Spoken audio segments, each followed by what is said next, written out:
Oke, selamat malam teman-teman sekalian. Kembali lagi di channel saya. Video kali ini agak berbeda ya teman-teman. Jadi kita akan ngebahas kebijakan luar negeri. Nah, jadi setelah kekalahan Jepang di Perang Dunia Kedua, eh, Jepang harus ngerumusin yang namanya strategi baru gitu di kebijakan luar negeri. Nah, salah satunya eh, yang terkenal tuh Yoshida Doctrine. Di dalam podcast singkat pada malam kali ini kita akan ngebahas eh, bukan dari bukan hanya dari pandangan sejarah, tapi juga sebagai tujuan kebijakan luar negeri Jepang. Sebelum masuk ke beberapa pertanyaannya, eh, kami akan memperkenalkan diri terlebih dahulu. Perkenalkan, nama saya Raka Tirta sebagai host pada malam kali ini. Perkenalkan, nama saya Muhammad Ali Arifin Tanjung. Di sini saya sebagai narasumber. Oke, Perkenalkan, nama saya Stephanie Sri Augustin sebagai narasumber. Oke, menurut kalian nih, apa sih Yoshida Doctrine tuh? Menurut pemahaman kalian? Kalau menurut saya, kalau kita bicara soal Yoshida Doctrine, sebenarnya ini adalah strategi besar Jepang setelah Perang Dunia Kedua. Jadi waktu itu Jepang lagi dalam kondisi yang cukup sulit, baik dari segi ekonomi maupun politik. Nah, Perdana Menteri Jepang saat itu, yaitu Shigeru Yoshida, punya pemikiran bahwa Jepang sebaiknya tidak lagi terlalu fokus pada kekuatan militer seperti sebelum perang. Sebaliknya, Jepang lebih baik memusatkan tenaga dan sumber dayanya untuk membangun kembali ekonomi. Sementara untuk urusan keamanan, Jepang memilih bekerja sama dengan US. Jadi bisa dibilang doktrin ini membuat Jepang lebih dikenal sebagai kekuatan ekonomi, bukan kekuatan militer.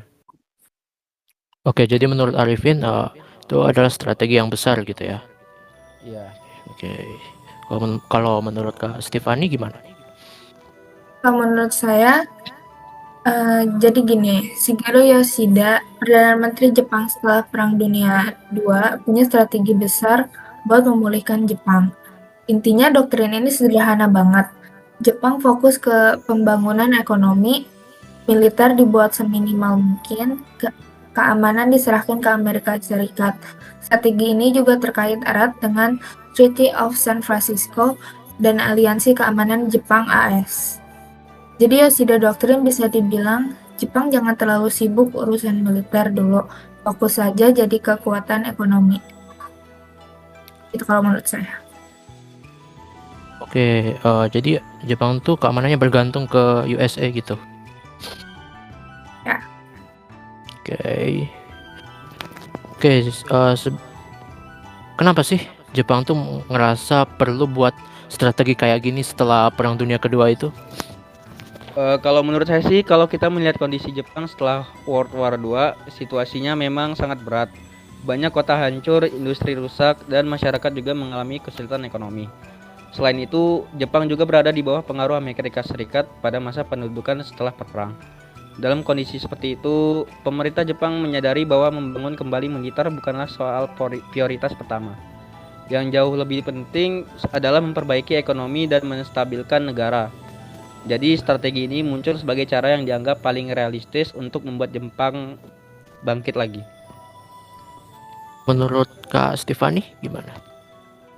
Menurut saya, karena kondisi Jepang setelah perang itu benar-benar hancur, setelah World War II, kota-kota Jepang rusak parah, ekonomi runtuh, dan negara itu berada di bawah pendudukan Allied Powers yang dipimpin US. Yoshida melihat dua fakta. Jepang tidak punya sumber daya untuk bangun militer besar lagi.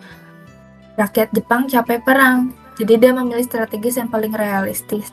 Kita bangun ekonomi dulu, militer belakangan. Oke.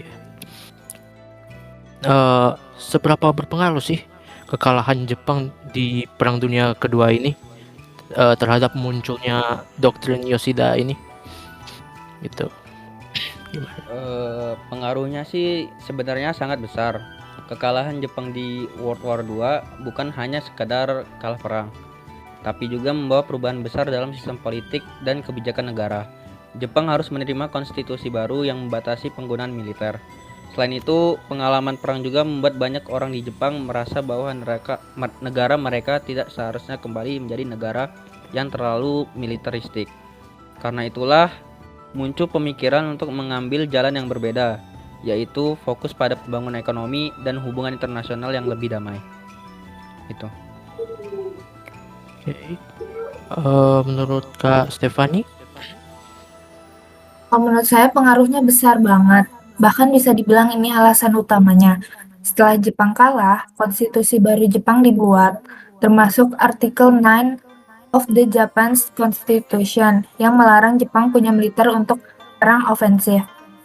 Jepang kehilangan koloninya, infrastruktur hancur, ada trauma nasional terhadap militarisme.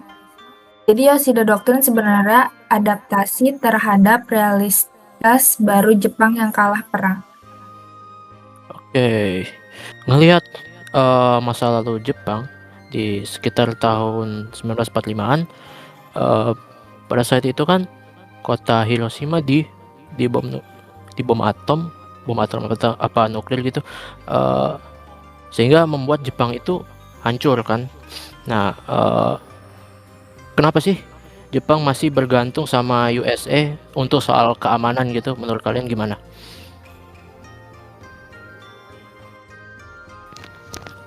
Kalau kita lihat konteks zamannya, keputusan ini sebenarnya cukup masuk akal. Pada masa itu, US adalah salah satu kekuatan militer paling besar di dunia. Jepang kemudian menjalin kerjasama keamanan melalui US Japan Security Treaty. Lewat kerjasama ini, Amerika Serikat memberikan perlindungan militer kepada Jepang. Bagi Jepang, ini sangat menguntungkan karena mereka tidak perlu mengeluarkan biaya besar untuk membangun militer yang kuat. Dana negara bisa difokuskan untuk membangun industri, teknologi, dan perdagangan. Oke, berarti bisa dibilang Jepang itu emang sudah berdamai gitu ya sama USA-nya gitu. Iya. Oke, menurut Kak Stefani gimana nih? Ini juga keputusan yang sangat pragmatis. Jepang saat itu berada di tengah Cold War. Di Asia Timur ada banyak ancaman potensial. Soviet Union, People's Republic of China, konflik di Korean War. Aliansi dengan Amerika membuat Jepang bisa tetap aman, tidak perlu mengeluarkan biaya militer besar, fokus pada industri. Dan hasilnya, Jepang bisa jadi superpower ekonomi.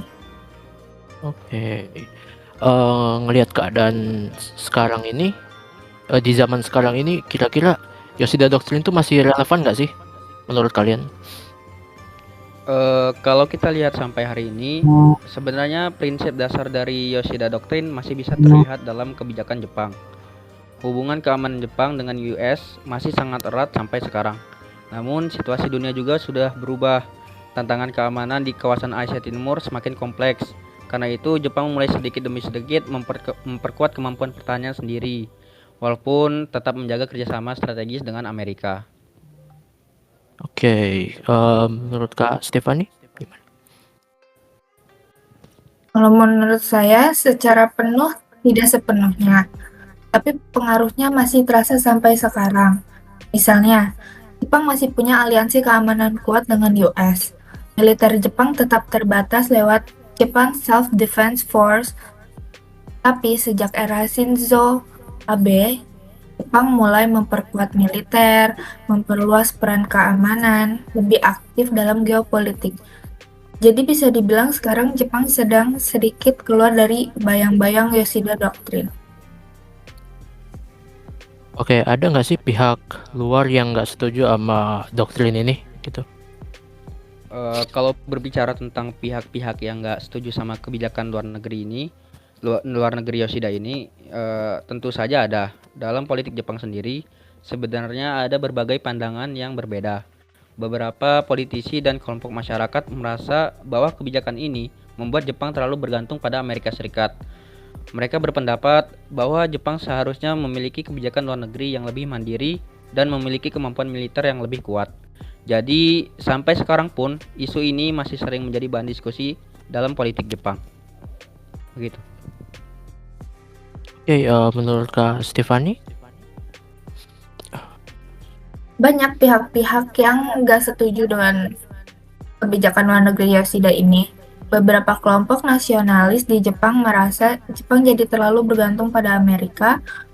Jepang kehilangan kedaulatan militer. Di sisi lain, kelompok kiri justru khawatir bahwa aliansi dengan Amerika bisa menyeret Jepang ke perang lain. Jadi Yoshida Doctrine sebenarnya dikritik dari dua arah sekaligus. Oke. Menurut kalian nih, gimana reaksi negara terhadap doktrin Yoshida ini? Pada awalnya beberapa negara terutama di Asia masih merasa cukup waspada terhadap Jepang karena pengalaman sejarah sebelum WW2, yaitu World War II. Banyak negara yang masih mengingat masa ketika Jepang memiliki kebijakan militer yang agresif. Namun seiring waktu, ketika Jepang mulai berfokus pada pembangunan ekonomi dan mengalami apa yang sering disebut sebagai economic miracle, pandangan banyak negara mulai berubah. Jepang kemudian lebih dikenal sebagai mitra ekonomi dan perdagangan yang penting. Oke, I see. Menurut Kak Stefani gimana? Menariknya, banyak negara Asia awalnya curiga karena sebelum 1945 Jepang punya sejarah imperialisme di China, Korea, Philippines. Tapi ketika Jepang fokus ekonomi dan mengalami Japan's Economic Miracle, persepsi mulai berubah. Jepang mulai dilihat sebagai mitra ekonomi, investor besar, bukan ancaman militer. Itu membuat Jepang memperbaiki citranya di dunia. Oke, untuk masalah praktikal doktrin ini tuh ada nggak sih selama praktik ini berlanjut gitu? Dalam praktik Yoshida Doctrine, memang ada beberapa situasi yang cukup menantang. Misalnya ketika terjadi konflik internasional seperti Gulf War pada tahun 1991, saat itu Jepang ingin membantu koalisi internasional, tetapi karena keterbatasan kebijakan militernya, Jepang tidak bisa mengirim pasukan secara langsung. Akhirnya Jepang lebih banyak memberikan bantuan finansial. Hal ini sempat memunculkan kritik dari beberapa negara yang merasa kontribusi Jepang kurang terlihat secara langsung di lapangan. Gitu. Oke, kalau menurut Kak Stefani gimana? Ada beberapa masalah praktikal, contohnya ketergantungan pada Amerika. Jika Amerika berubah kebijakan, Jepang bisa langsung terdampak. Kritik internasional, saat Gulf War, Jepang hanya memberi bantuan finansial, bukan pasukan. Banyak negara mengkritik Jepang sebagai checkbook diplomasi, cuma bayar tapi tidak ikut berkontribusi secara militer. Ada debat internal juga, setiap kali ada ancaman baru, misalnya dari North Korea. Jepang haus debat panjang tentang apakah mereka boleh memperkuat militer. Oke, menarik ya untuk melihat beberapa doktrin yang muncul di kondisi pasca Perang Dunia Kedua ini sehingga membentuk kebijakan Jepang hingga saat ini. Nah, terima kasih yang telah menonton hingga akhir. Mohon maaf bila ada jawaban yang memuaskan atau ada salah kata. Saya akhiri. Wassalamualaikum warahmatullahi wabarakatuh.